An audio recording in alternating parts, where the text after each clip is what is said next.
Welcome back to this video. In this video, I will show you on how to remove Google Meet completely on your phone. So let's see. But before we dive into the tutorial, if you find this tutorial useful and you are very new to this channel, remember to click on that subscribe, turn on the notification bell for more useful tutorial like this. So with that being said, let's get started. The very first thing you need to do is to head over to your phone settings. And the next thing you need to do is to simply scroll down all the way down and make sure you look for users and accounts,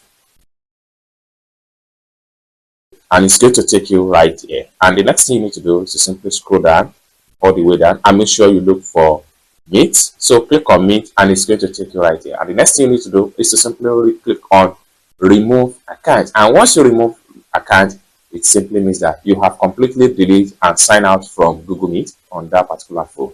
It's as simple as that. I hope you really got fun for this video. If you find this video useful, give this video a big like, and also remember to subscribe to the channel for more useful tutorials like this.